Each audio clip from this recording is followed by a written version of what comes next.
official elai project atana jangkai tak te parti lama kan thopui te Mizoram le Manipur lama tanga elai huna local te le kan council member elai min bial tu upa lalun su ngate zabai chibai kabu kachu Siling tipai mukong hi tun Masuan Border Road Organization BRO and Call ania tuivai luya lei masaber pokha BRO in andoni kha pokha Bailey Bridge tho ania mase kumsang kazakwa sampua tuilianin ala eminu hian Mizoram PWD kuta hlan ania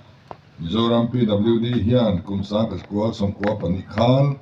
alei in hana abatmen siam trachuang lovin Bailey Bridge adot hale a bandoi thak takin Bailey Bridge po hi kumsang kazakwa sampua pasere tuilianin kan fiat tong khan ala le ta ani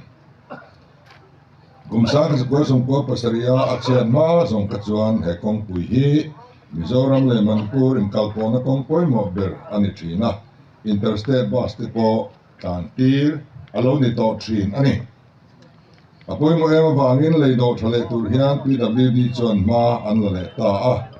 tuilian in ala mai to lo nan Mizoram lam le Manipur lama le do tu abat men chu kumsang kazakwa sampua pakua khan mitarukla in antisanga ma ala mekla hian siling putipai muk road hi national highway zale somnga atana puan anitani Mizoram PWD in land calls Wisel ma se national highway anita kawangin Mizoram Sarkar chuan Ministry of Road Transport and Highways a leidaw thanatur poisa adila hunanga mochen sanction hi ani mai lopa kumsang hi sompakwa khan Bailey Bridge dornatur cheng Bible seriat le nuai som paruk sanction anon petani dotur ama lak meklain dotur ama lak meklain mot vethian circular tharon ti chuakin national highway aswan permanent bridge double lane ngei dotur ani anon ti ne ta a Bailey Bridge tura poisa anon sanction to sa po chu an nu kir le tani national highway Zasamma double lane na siam tur detail project report hi Arki Techno Consultant Private Limited 10 an thoka anni hi regional office Ministry of Road Transport and Highways Guwahati Kalthangaroi anni Mizoram Sarkar in kanno renga an chemong ang a tuna hian land acquisition titan turin ma an lavel mek ni nan soi tuivai le DPR po hi an mani tho hian an siama draft DPR an submit to a siam thatngai engemaw zat awmawangin consultant ten an buai pui mek an yome tuna ka soi hi a lei permanent tur a khani a kong hi hian a kal tanganga kulai deuh tham dewa khuan an ron do do ni a lei tak tak tur a chu an muang em maya amaro chu kan sarkar nu hian elai tak chu in fil khak na po hi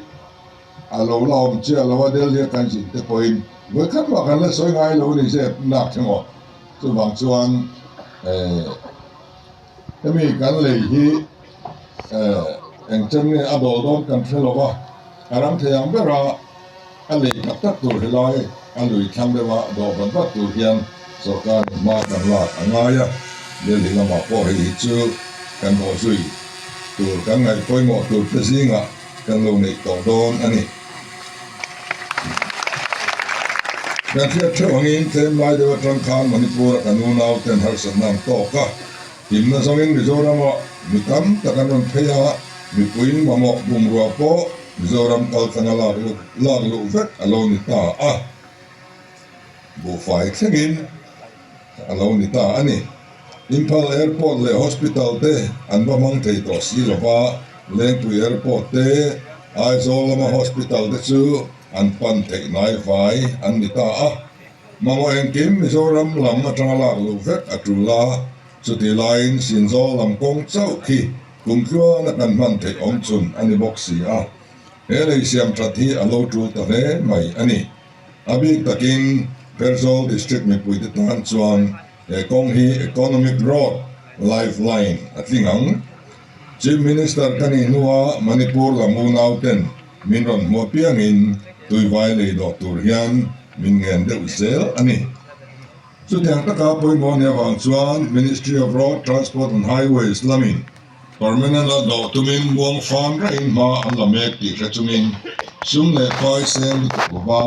Mizoram sunga kan Bailey Bridge pat lui te phong khoma huneng mo chen na ta na man te tur Bailey Bridge do kan bi ru ta ani nikum sang ni le som ni pali march tha a assembly session a khan kan PWD minister zom ta ku wa lo na chuan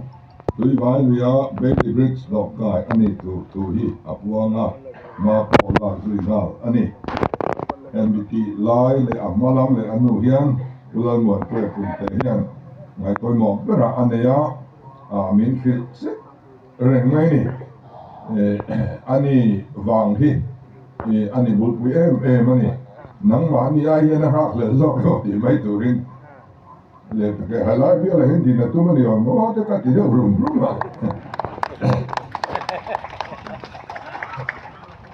This one na an poton lai vel ni kum mei ni kwa khan ma nge na mun ka ron ko a lui kuang a rau sia ba lui mangan do mai chu a himin na to don lu ma fia ania man ro thar manga do zo win PWD engineer te ka riu ta ni atu mei ni sang ni pali khan an sum mo seng noi sanga an sang son zui ngal ani cái này chuan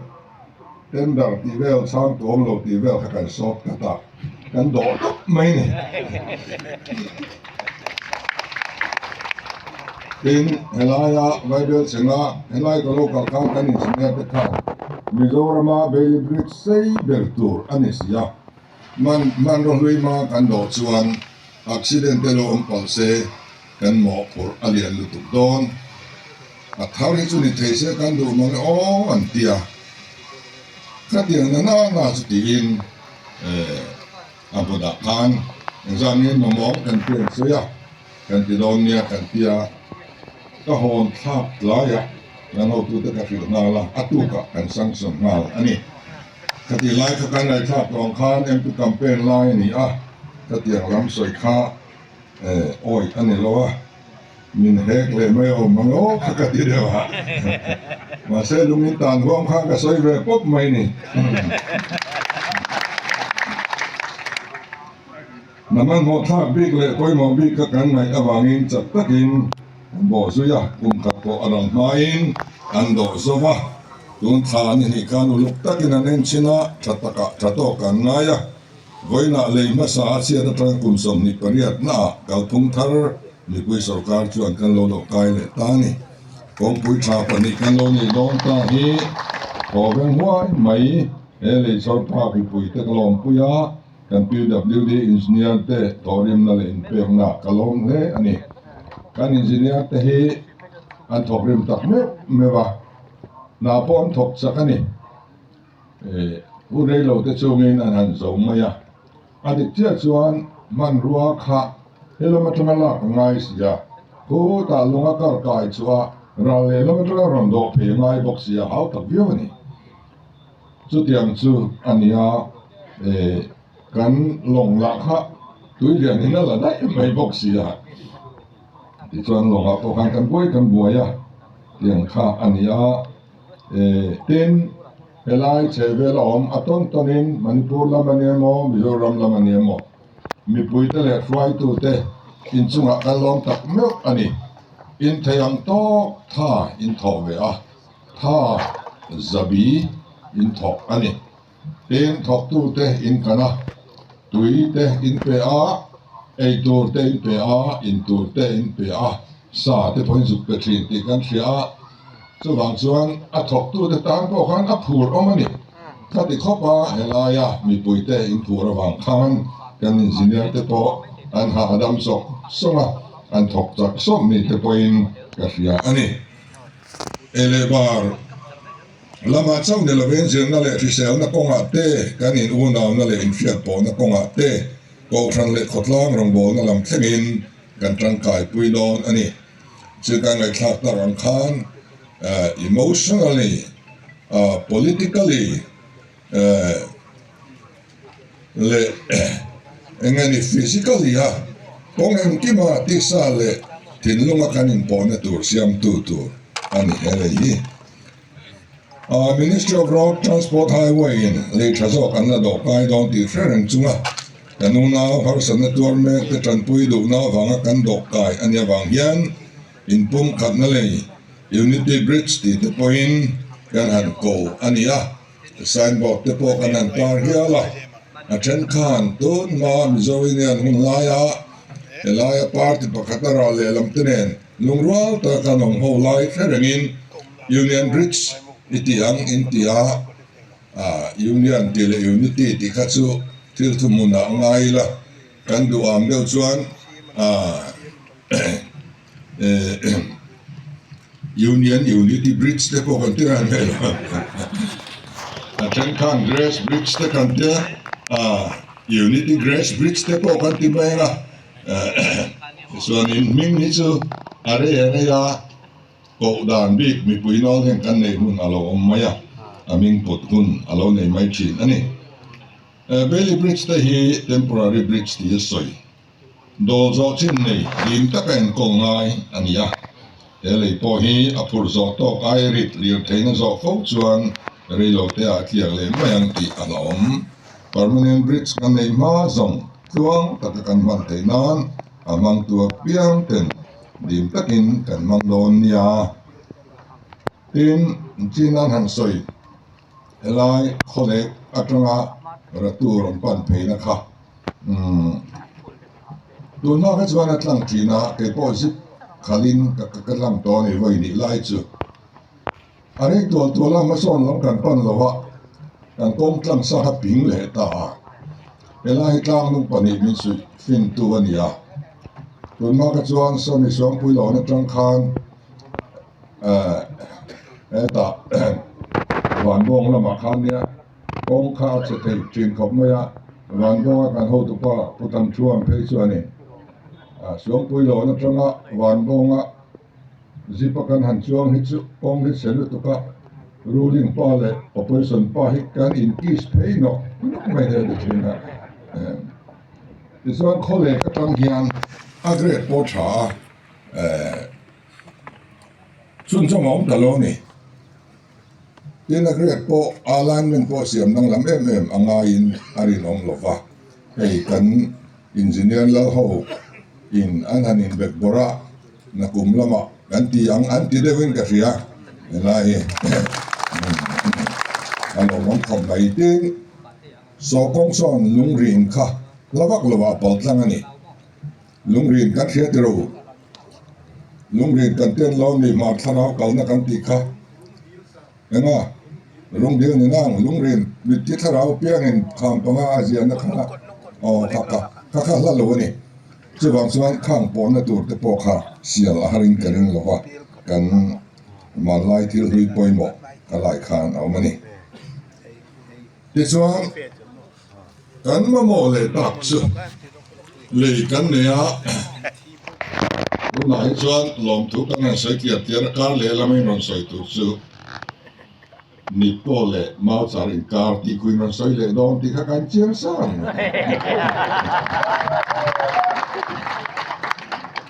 kumin kar ache zual nipko ho ina chak lak na rora purnan ve na man alignment po che si khu aboi thak khom ma ke emli ko chiani sumi chu siam thaturin mana khan manipur tangin inon natlang to me ain zong khop ma ya ai tuna hian intileng ya ang zong nge nga yang kan tia kan laptop lo chuan controller hi akal theidon tar lo ni a oi lu tuka a ki koi box sia chu wangin PCC siam lo kha ngai ta ti chuan PCC siam na tu chuan hei kan engineer tenan han chok chuaka vai be chatum le nuai som sari paru angai dona chu vai na khan kan finance secretary te ka frila file alo kalanga arang lamin hei chun lo pedonia kan ti ani na hi kan thok than thua yana aran thena turin department tala kan thok mai angai don ani ten chu lo le chu kome baga kong atanga emi vervet theng kong pui tak tak tu alignment thar tha kha tu dai survey zo alani lova lat meina adu review mai survey te anhan zawanga kong pui tak tak tu khachu alatang don ana kina temin ala du re yang chu ti chuan kolai tuirial le mausar inkar tuna vaibel sathum vela kan han siam thattur mai piala ba yan waren tele new vervek inkar kong tuna om dang ang repair na te lo thoka maintain na lo thok turin Bavia company than annia Bavia construction private limited te than annia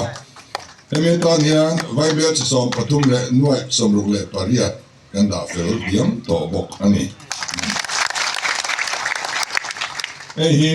akong hi thui dewa kem za pa ne thui ani kong tak tak tu khazula ni lo ni ma se tu na kan kong he khom pui te saporda kan dong do na khang ha te khan har san na kan nei lo turin vaibel som pathum zat mai kha kan han se ne kha angai do na nakina chuan kan hlui le hlawng le dawn ani chu alo thei lo sia hi an thok thadu vak lova chu bang chuan a company hi bana kan vawa an hlau le ta niang he ron chop ve le ta khulam tonga le sapordai vela te po nan thok tran ta nin kan ria in lo vil zui turani mani kwa thuwa kan dc kan NGO te par ti tin ten na thok ho lo vil zelang chu an no thok thalo in mo chuan a video in ron thon la ti vai ron zel bok chu ti chuan ke ni nak son kan ron la zelang na thok chia hi anom tur ani lo ti kha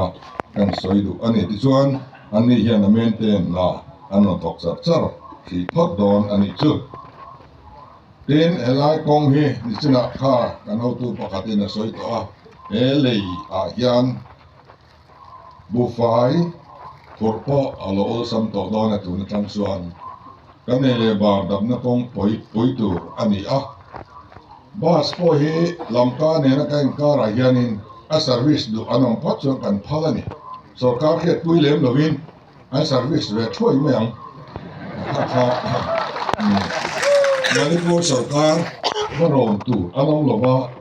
tuna ang governor thar sa kan home secretary luyan ya kan emerge thabiama ama chief minister neng khan ro katagan in bei zeu china helicopter karon tiranga karon phuram che miran tor ta khatia an assembly a phale de ro suwa mani de lok aban ma khan delhi a meeting kan ne kan thutlang le na la chuan a hitlang lu de thu po soi te lo tripura zo kan mani kha na chok na lo a khlo me ka pe a ngai phian le na la long thu de kan min thila chuan Assam Chief Minister Khan bukin ang roy ko atel ang ama mo pia ni kanai adu pia min dia ro sa dia Union Minister pu Amit Shah po kha anu ibe tu tani tuna chuan so lo bang felta President Rolando om ta chu ti chung chuan dor tak tak thei an la ni don lo wangin sarkar dalam tip nilovin ba service te te kanom chuan in service mai tura kan ngai ani tin kami ko ngai hian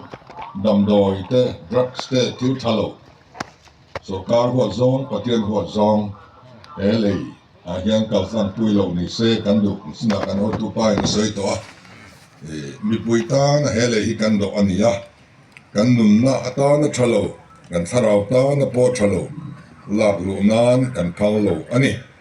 tin hele hi mi pui ta na do ani awangin tu man eng chia ma an lo lak kan phal dom lo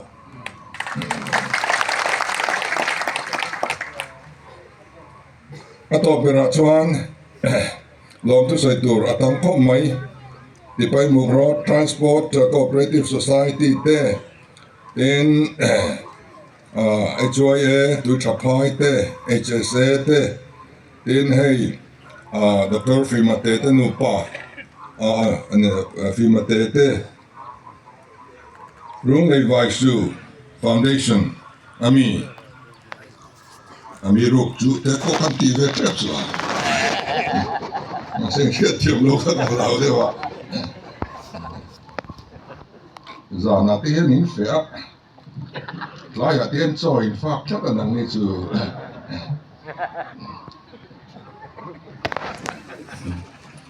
MPC Manipur lama kan ho tu te hei ka to kan in mure nan ni pe chu tin Delhi Mar Welfare le Delhi HSA te tin Dr. Chalton dia na tinu pa Delhi atra local fanga ani hi minister te lo ni to reng kan senior leader ania a in tun boya khan anan soi sa a miron phone pata hei ka in po ka chanta aron tia anun na ero chu an lak sak nang lo ti hian Delhi lama an tlan se thlat thei ta tiang chuan har sat na to po men non thil ve vak thin tu kan senior leader ani hi tin marin pui general headquarter te le helam Maram region Mizoram Lampang region te Persol district development committee te le Sakordai Chimben Zonu te New Velvet VC te Tinkan North Block Roy tu te Vaitin te Sakordai VC te tin pe sang sang ei min pe kan ho tu te nen kan lom tak se ta kan zawai ai win in nen a lom tu kan soi ani tin til pe zong zonga luber chu sial ani sial inti kha sial mo kha sial ania kan pi pu te atang khan ran zong zonga ngai san ber chu sial ani senga khachu an zong mani bonga loina ti lama lang lo kan thon thu zong zong po kha sial lamin sial kha aro pu mani mai chia nau sen lo pian point sial man tur an tiani yang kha ania chu wang chuan kan pi pu atanga til pe luber min pe awangin kalom khop maya tuan trong chu lei lampang thilani boka minang min thik lo selangin kan PWD tenan honanga PWD official tenen party lama kan ho tu tenen kan ti ho do na ni ome yang chuan inom lo nuwa ke ni chuan roi kan la the don ni chu tin hei ruai te min ke saka inin seng so le mai ti kan fia buat takin ai kan tumanga kan lom khom mai to pero kan soi do chu kum som ni zet liam ta khan kabiel te in ni kha in la sereng ome kabiel lui te in ni me chia su ni wa kabiel nu lui te ni dan su biel nu lui te ya sereng do khop ania elahi kan lo in biel to trina assembly constituency hi an tidang lam fo thin takna helai bial hi su adang lam ngai manglo ni tidang lam ani po hian angai da ngar arin kan lakal tun seng hian chu ania wangin ka soi fo thin kalo kalapia ka soi thin chu ka bial anga kalangai ren choni ti hi ania voina po chu kan soi non le do he opposition leader viet thata mai bial tu kan nia teni chuan tu ma kan en thang lo ba ti hian อันนี้เป็นเองเบียลกันเอ็นกอลกลางเชื่อว่ากันเอ็นกอลดูนังเชื่อว่าคงเอ็นกี่มาเอ็นรอนตัวนี้อินหาสันนิษฐานอันนี้เองเช่นเอามังกันเนลละไม่เช่นเอามังไอ้พ่อมินเอ็นฟรังโลละอินเบียลตูกันละนี่เร่งอินสักรงละวินเอ็นกี่มาอินรอนอิเซลชินดอนยาโมโมเม